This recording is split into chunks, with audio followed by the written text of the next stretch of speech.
En 1985 se declaraba Patrimonio de la Humanidad. Estamos hablando de una ciudad emblemática de nuestro país que además es conocida a nivel universal. Es el final del Camino de Santiago, pero es ciudad universitaria, ciudad de luz, ciudad de música, ciudad de cultura, ciudad de arte, ahora también ciudad de la justicia y luego sobre todo una de esas urbes en las que vivir una emocionante historia. Hoy nos vamos a ir a Santiago. Carlos, ¿qué hacía falta ya que trajéramos esto aquí? Pues sí, lo que pasa es que yo a todos los lugares que emocionalmente me suponen mucho en mi vida, a veces me resulta difícil, ¿no? Porque quieres hacerlo especialmente bien y en el caso de Santiago, bueno, pues mi vida universitaria transcurrió allí a finales de los 70 y principios de los 80, una época además muy especial para España, como todos los que tenemos cierta edad recordamos, y quitando ya, aparte de la historia monumental de la ciudad, pues había en ese momento una ebullición cultural y musical con pues, la movida gallega, Siniestro total, pero bueno, aquí vamos a centrarnos en lo que es Santiago de Compostela con Patrimonio de la Humanidad desde 1985 y podemos decir Patrimonio de la Humanidad en la historia real desde el siglo IX, ¿no? Oye, son muchos los patrimonios de la humanidad que nos vas acercando y descubriendo, que vamos viendo cada semana,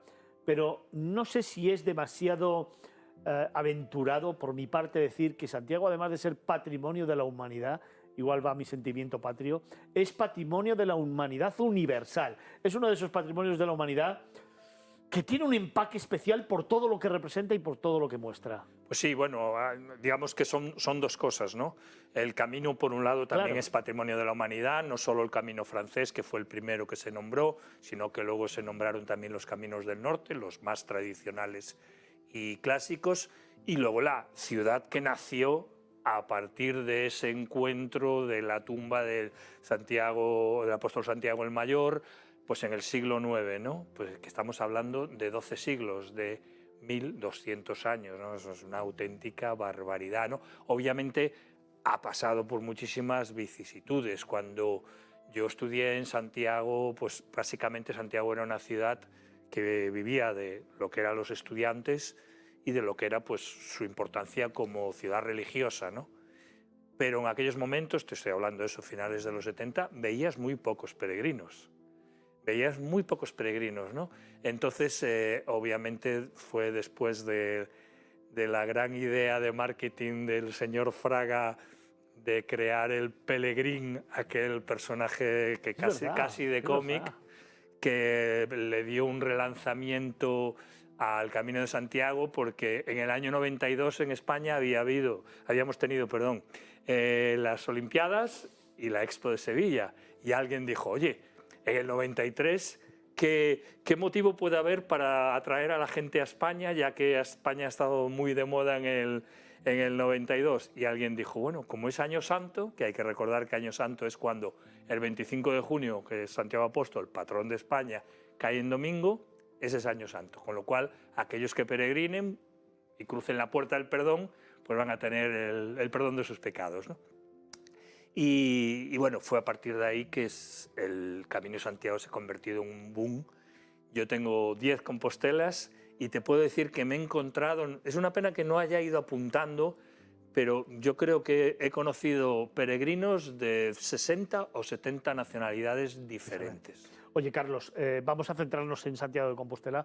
Al final, Santiago de Compostela es una ciudad por la que han pasado todo tipo de civilizaciones y de culturas, claro, y todo eso se deja ver en la propia fisonomía de la ciudad. 108 hectáreas son las que determina la UNESCO, ¿no? Sí, exactamente. Realmente está muy bien que se haya conservado el casco histórico, francamente, muy bien, porque ya en los años finales de los 70, cuando yo estudiaba allí, por ejemplo, no veías una chapa de Coca-Cola de aquellas que estaban puestas en todos los bares de España.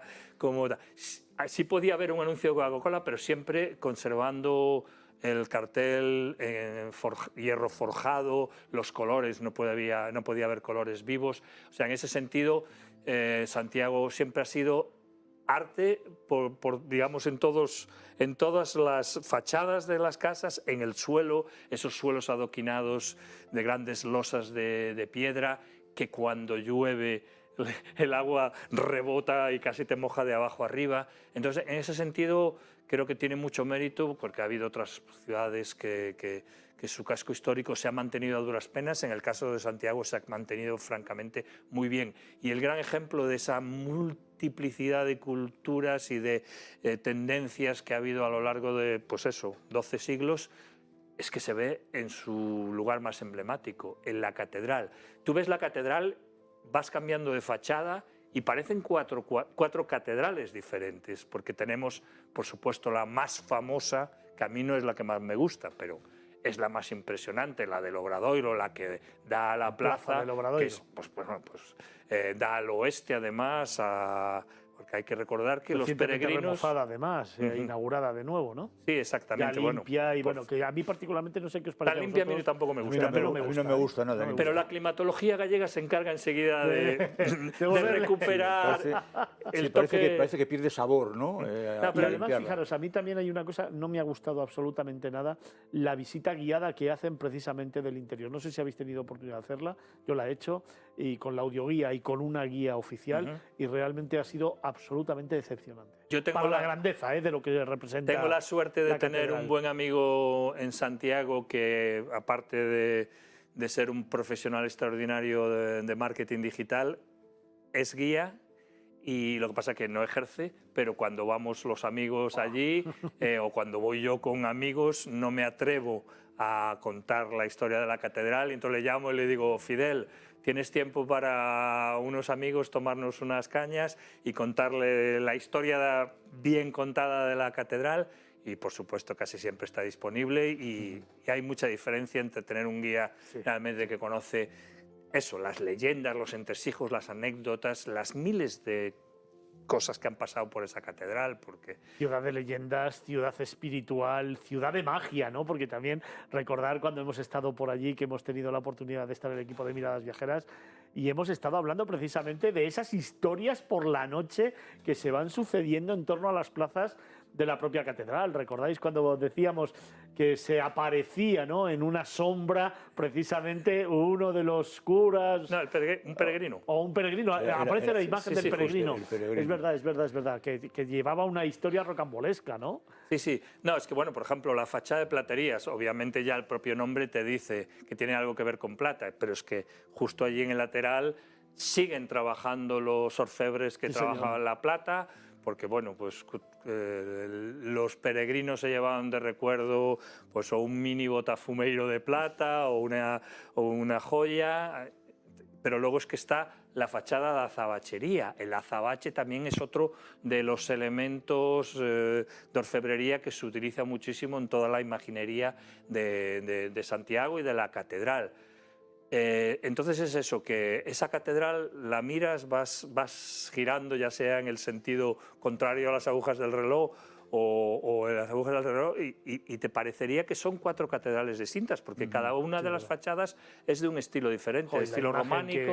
La imagen que presenta la catedral desde fuera, tan imponente, que se alza majestuosa, y que yo creo que ya es un emblema, es un emblema mundial y universal para los peregrinos, para el camino, pero para cualquier viajero además. Bueno, y luego, por ejemplo, algo que no se ve desde fuera, por suerte, y digo por suerte en el sentido de que eso ha contribuido a su preservación y a su mantenimiento, porque sí está claro que en Galicia, con la lluvia, la humedad, los vientos, la piedra a veces sufre mucho, ¿no?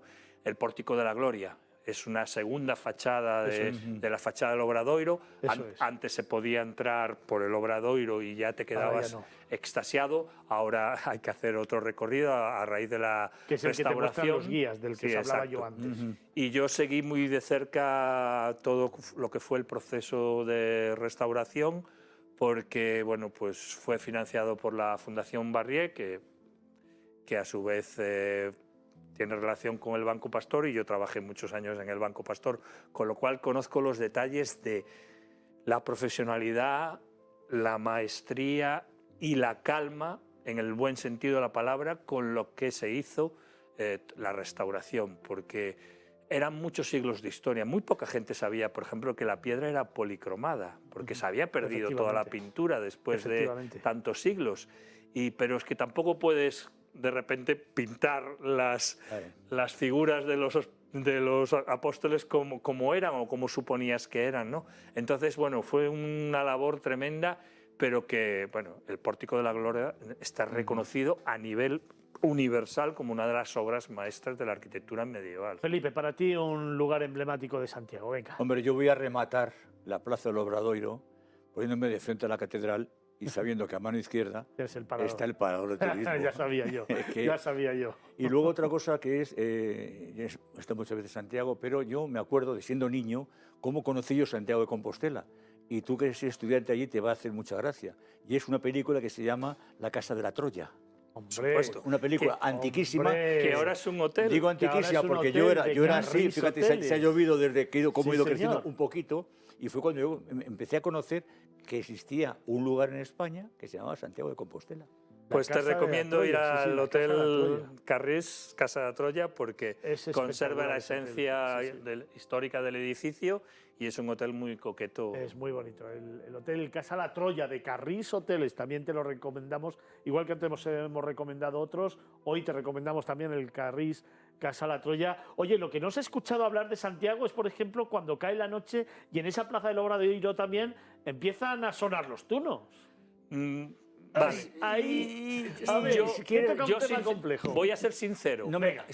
Yo me voy a la parte de atrás, a la Plaza de la Quintana, que yo lo siento, pero a mí me resulta mucho más acogedora, mucho más íntima, mucho más auténtica, en el sentido de que tú estás en la Quintana, te sientas en la escalinata o en alguna de las terrazas que hay allí o en los soportales. Allí, por ejemplo, suele haber músicos muchas veces tocando guitarra, pero guitarra clásica. Yo creo que es un lugar que rezuma más autenticidad. No digo que los tunos no sean auténticos. De hecho, algunos de esos tunos probablemente lleven siendo tunos varias décadas, porque desde luego no tienen edad para ser estudiantes o son tan tunos en el sentido tuno de la palabra que no han aprobado una durante 20 años. Que se han convertido en un producto turístico. Por eso, pero a mí me resulta especialmente encantadora la Quintana, sobre todo de noche, y te puedo decir además que el día que yo terminé la carrera fui a celebrarlo allí a la Quintana con mis compañeros de piso y mis amigos de Santiago. O sea que para mí es quizás el lugar con más encanto, pero eso siempre es algo personal. Pues como decía Carlos, vámonos. Él decía, vámonos a esa plaza de Quintana, y yo digo, vámonos, que tenemos que terminar estos patrimonios, este patrimonio de la humanidad. Carlos Olmo, director de Vagamundos, muchísimas gracias. A vosotros. Felipe Alonso, muchísimas gracias. A vosotros. Son nuestros tertulianos que nos han ido acompañando durante toda la tarde, hablando de destinos y de lugares mágicos. Son los número uno del sector turístico que me acompañan en este camino y que me acompañan en este programa. Son Felipe Alonso y Carlos Alonso, dos de nuestros tertulianos que nos han arrojado un poquito de luz sobre algunos de los destinos que hoy te hemos presentado.